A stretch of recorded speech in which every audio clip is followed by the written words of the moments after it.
जय शिवराय मित्रांनो, घेऊन आलेलो आहोत आज तुमच्या समोर मॉक टेस्ट ॲनालिसिस जे आपण रोज करवीत अंकितवरती संडेला मॉक टेस्ट सोडत असतो त्याचं ॲनालिसिस आपण आज करणार आहोत. तर आज तारीख आहे 1/3/2026. तर वेळ न घालवता आपण आजच्या मॉक टेस्टच्या ॲनालिसिसला सुरुवात करू. मी आशा करतो मित्रांनो की तुम्ही एकदम फुल फिट अँड फाईन असाल आणि अभ्यास पण तुमचा जोरदार चालू असेल. तसेच तुम्ही कोणतेही डिस्ट्रॅक्शन असं आणता नाही म्हणतात कारण की आता थोडेफारच दिवस राहिलेले आहेत. तसं तर एक्झाम म्हणजे समोर नसणे म्हणजे एक्झामची तारीख समोर नसून अभ्यास करत राहणे खूप चॅलेंजिंग आहे. कारण की याच्यामध्ये अभ्यास म्हणजे बरोबर चालू जर नाही ठेवला तर चांगला स्कोर असून पण तो कमी स्कोर येते. असं माझ्यासोबतच झालेलं आहे मित्रांनो. कारण की एक्झाम डेट समोर नसली की थोडा माणूस डिस्ट्रॅक्ट होते. तर माझा पण अभ्यास कमजोर पडत आहे आता मला असं वाटत आहे आणि कारण की माझा स्कोर 3-4 टेस्ट झाले घटलेला आहे मित्रांनो. पहिले म्हणजे चांगला स्कोर येत होता. तसंच ते थोडंफार टेस्ट पण मॉडरेट हार्ड टाकत आहेत. कारण की ती थोडं मी तुम्हाला त्यांची कलाकारी सांगेन काय आहे तर तर कारण ते म्हणजे तुम्हाला ते जर सर्व जाणून घ्यायचं असेल तर तुम्ही हा व्हिडिओ लास्टपर्यंत बघा आणि आपल्या चॅनलवर नवीन असाल तर आपल्या चॅनलला सबस्क्राईब करायला विसरू नका. तसेच या व्हिडिओला तुमच्या सर्व ग्रुपमध्ये पण शेअर करा कारण की मॉक टेस्ट ॲनालिसिस आपण दर हफ्ते घेत असतो आपल्या यूट्यूब चॅनलवरती आणि सर्व मुलं याला जुटलेले आहेत. तर तुम्ही हा व्हिडिओ तुमच्या ग्रुप वगैरे सर्व ठिकाणी शेअर करून द्या आणि या व्हिडिओला नक्कीच लाईक करा मित्रांनो. तर चला मित्रांनो आपण आजच्या व्हिडिओला सुरुवात करू. तर मी तुम्हाला सर्वात पहिले सांगणार आहे मित्रांनो आज माझा स्कोर किती बनला तर कारण की आज थोडंफार मला टेस्ट म्हणजे मॅथ एकदम कसं वाटलं ते काय सर्व मी तुम्हाला याच्यात सांगणार आहे. तर माझं हिंदीमध्ये मित्रांनो 17 बरोबर आले आणि 3 चुकले. सर्वात पहिले मी याची हिंदीत सॉल्व्ह केली. तर माझे हिंदीत 17 बरोबर आले आणि 3 चुकले. 2 नंबरला मी याचं जी-एस सॉल्व्ह केलं. जी-एसमध्ये माझे 13 बरोबर आले आणि 6 चुकले. मित्रांनो एक अनअटेम्प्ट होता. अं, तर याच्यानंतर मी सोडवलं मित्रांनो रिझनिंगमध्ये माझे 17 बरोबर आले आणि माझे 3 चुकले मित्रांनो. सर्वच अटेम्प्ट केलेले होते मी आणि मॅथमध्ये खूप घोर झाला मित्रांनो. मॅथमध्ये फक्त माझे आज 13 बरोबर आले मित्रांनो आणि 3 चुकले. ज्याच्यामध्ये मी आज फक्त 16च अटेम्प्ट केलेले होते आणि 4 अनअटेम्प्ट केलेले होते. म्हणजे 16चे पण 13च बरोबर आले आणि 3 चुकले मित्रांनो. तर मी सांगणार आहे तुम्हाला मॅथमध्ये असं का होत आहे तर तुम्ही व्हिडिओ शेवटपर्यंत बघत राहा. तर तुम्हाला सांगतो मित्रांनो आज तुमचे किती क्वेश्चन बरोबर यायला पाहिजे होते जेणेकरून तुम्ही पण सिलेक्शनच्या रेसमध्ये टिकून राहसाल. तर मित्रांनो आजचा स्कोर तुमचा हिंदीमध्ये 16 किंवा 17 व्हायला पाहिजे होता.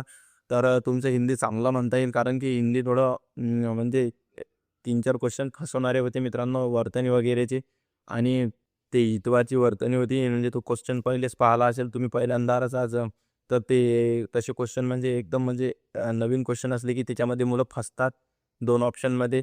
तर काही काहीचा तो बरोबर आला असेल काही काही तसा तो चुकला असेल. तर त्या ईतवारमध्ये लहान ई होती मित्रांनो ज्यांनी ते लहान ई केलेली असेल त्यांचं बरोबर आहे.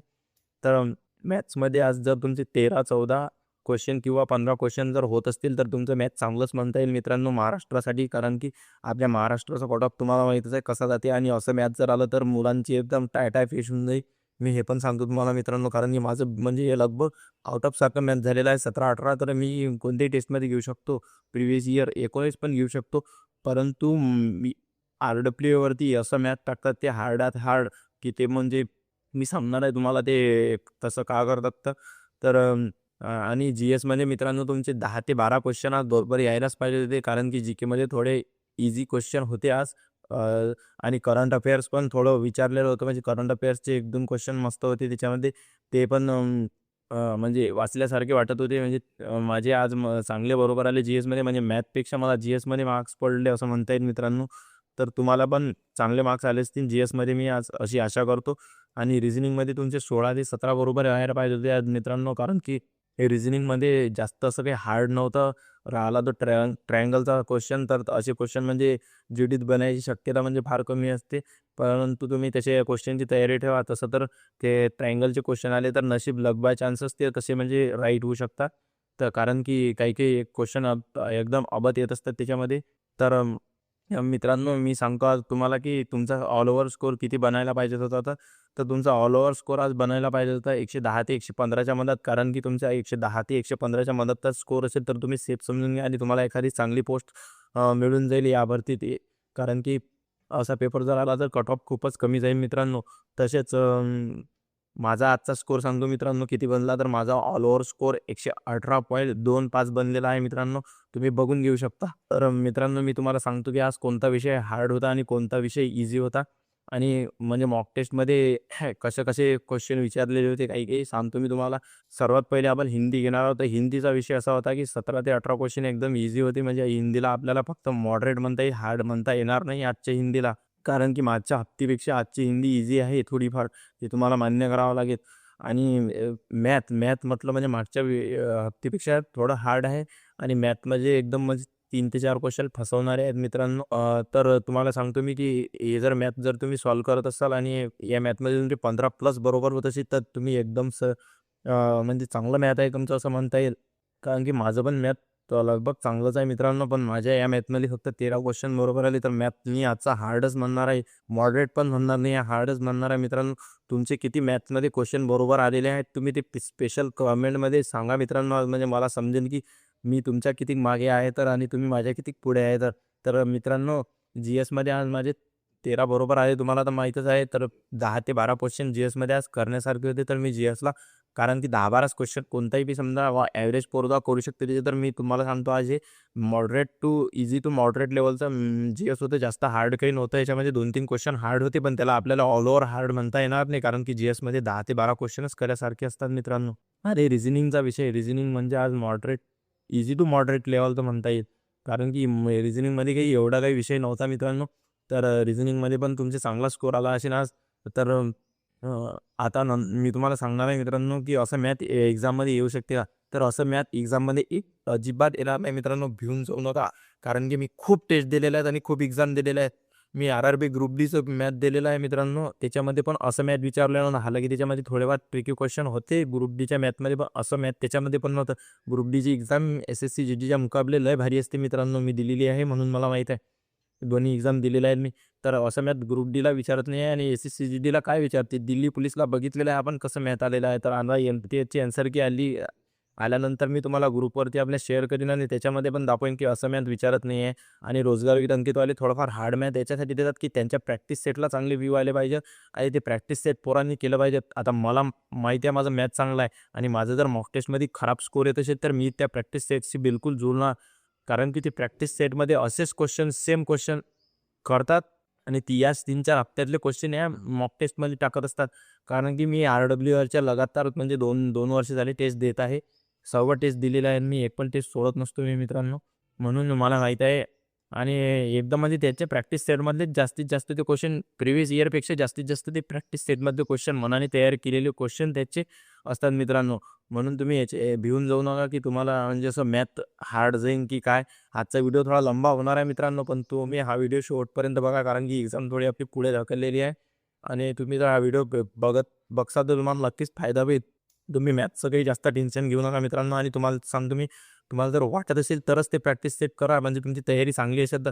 आणि नाहीतर ते प्रॅक्टिस सेट करायची काही गरज नाही मित्रांनो. वन शॉट घेतात ना ते सर आता, कारण की त्याच्यामध्ये थोडा हार्ड लेवलचं शिकवत आहेत. असे क्वेश्चन बनत नाही. याच्यापेक्षा तुम्ही जुने वन शॉट आहेत ना मित्रांनो ते बघून घ्या. कारण की एवढं मॅथ हार्ड येत नाही एस-एस-सी जी-डीला. जेव्हा पेपर होईल तेव्हा तुम्हाला समजूनच जाईल की मी खरं बोलत होतो किंवा खोटं बोलत होतो. कारण की 4-5 वर्ष मागचे तुम्ही प्रिव्हियस इयर बघून घ्या किंवा आता एडुकेटीने कंडक्ट केलेल्या काही एक्झाम आहेत त्या पण बघून घ्या. कोणत्याच परीक्षेत असं मॅथ विचारत नाही. कारण की जेवढा कमी स्कोर माझा या आर-डब्ल्यू-आरच्या जी-डीच्या मॉकला आहे, ते एवढा स्कोर दिल्ली पोलीसच्या मॉकला पण म्हणजे दिल्ली पोलीसच्या पेपरात पण आलेला नाही आणि आपल्या सी-एच-एस-एलच्या पण पेपरात चांगलं मॅथ गेलं गेलं होतं आणि म्हणजे ऑल ओव्हर सर्व परीक्षेत माझं मॅथ चांगलं जाते. पण इथं इथं का जात नाही म्हणजे काहीतरी याच्यामध्ये याच प्लॅटफॉर्मवरती फॉल्ट आहे ना मॅथमध्ये. मी असं म्हणत नाही रोजगार विथ अंकित चॅनल खराब आहे, परंतु हे मॅथ खूप हार्ड देतात मित्रांनो. असं मॅथ म्हणजे तुम्ही टेन्शन घेऊ नका की मॅथमध्ये तुमचे कमी क्वेश्चन बनते तर. असं मॅथ जर आलं ना पेपरमध्ये तर तुम्हाला सांगतो महाराष्ट्राचा कट ऑफ 100च्या अंदर राहणार. जर नाही राहिलं ना, कारण की थोडंच मॅथ इतकं मॅथ हार्ड नको, थोडंच मॅथ हार्ड होतं. फक्त तो कट ऑफ बघून घ्या. मागच्या वर्षी 124 आणि यंदा 108 म्हणजे गंमत कट ऑफचा अंतर झालं काय कमीत कमी 16 मार्कचा कट ऑफ म्हणजे 16 मार्क्स कट ऑफ भेटला मित्रांनो. 16 मार्क्स कट ऑफ भेटणं की सोपी काही गोष्ट नाही आहे. तो फक्त थोडासा म्हणजे 16 मार्क्सने पेपर हार्ड होता का? हां, वॅकन्सी तर सेमच होत्या ना. तर मित्रांनो तुम्हाला सांगतो ऑल ओव्हर म्हणजे तुम्ही काही भिवून जाऊ नका. असं मॅथ येणार नाही.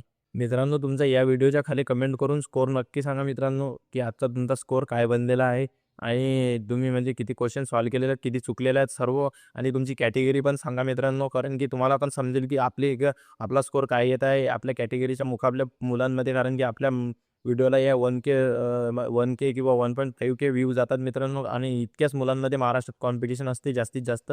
कारण की ते सर्व म्हणजे हुशार मुलंच म्हणजे जे एकदम म्हणजे डेली जुटलेले असतात त्यांना म्हणजे ते त्यांचं चांगलं सिलेक्शन लवकर होत असते मित्रांनो.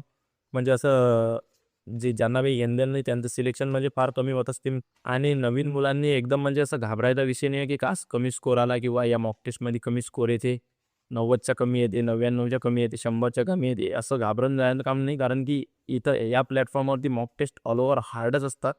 याच्यामध्ये जर तुम्हाला कमी स्कोर येत असेल तर तुम्ही अजिबात घाबरून जाऊ नका. तुमचा जर स्कोर मित्रांनो प्रिव्हियस इयरमध्ये 115 ते 120च्या वर जर बनत असेल ना, तर तुम्ही सिलेक्शनच्या हकदार आहात मित्रांनो, मी सांगतो तुम्हाला. कारण की इथं म्हणजे मार्क्स पाडणं म्हणजे असे खूप काही तीर मारणं नाही आहे. कारण की तुम्हाला सांगतो मित्रांनो, इथं ज्यांनी ज्यांनी मागच्या वर्षी चांगले चांगले मार्क्स पाडलेले आहेत त्यांचं सिलेक्शन झालेलं नाही आहे. असं म्हणत नाही मी सर्वांचंच झालेलं नाही, झालेलं आहे 90% मुलांचं. परंतु इथं कमी मार्क्स पाडणाऱ्या मुलांचं पण सिलेक्शन झालेलं आहे सोबतच. तर कमी मार्क्स ज्यांना आहेत त्यांनी घाबरून जाऊ नका. कमी मार्क्सवाल्यांचं पण सिलेक्शन होत असते मित्रांनो. ज्या दिवशी तुमचा पेपर आहे त्या दिवशी डिपेंड करते की तुमचं नशीब कसं आहे तर. आणि मित्रांनो, आपला एक WhatsApp ग्रुप आहे, त्याच्यामध्ये 380+ मुलं आहेत. म्हणजे त्याची लिंक मी या ग्रुपच्या पिन कमेंटमध्ये लावून देत, आणि तुम्ही त्या ग्रुपला जुडसाल सर्वजण अशी मी आशा करतो. कारण की तिथं आपण सर्व मॉक टेस्ट ॲनालिसिस वगैरे पोल वगैरे लावत असतो आणि सर्वात पहिले अपडेट्स पण देत असतो. आणि आपलं एक WhatsApp चॅनल आहे मित्रांनो, तिथं आपण गव्हर्नमेंट एक्झामच्या सर्वात पहिले अपडेट्स टाकत असतो, खास करून सेंट्रल गव्हर्नमेंटचे एक्झाम मित्रांनो. तर तुम्ही त्या ग्रुपमध्ये पण त्या चॅनलवर पण आपल्याला जुटून जा, आणि सर्वात पहिले माहिती म्हणजे तुमच्यापर्यंत पोहोचून जाईल. आणि मुलींना जर ग्रुपमध्ये ॲड व्हायचं असेल तर मी पिन कमेंटमध्ये नंबर लावून देईन, त्यांनी सेपरेट मेसेज करावा. लगेच तुम्हाला मुलींचा स्पेशल ग्रुप आहे त्याच्यामध्ये ॲड करून दिल्या जाईल. मुलींचा स्पेशल ग्रुप याच्यासाठी आहे की नंबर तुमचा कुठे गेला नाही पाहिजे त्याच्यासाठी. तर मित्रांनो, आपला व्हिडिओ जर तुम्हाला आवडला असेल तर तुम्ही नक्कीच आपल्या व्हिडिओला लाईक करून तुमच्या भावाला सपोर्ट करू शकता.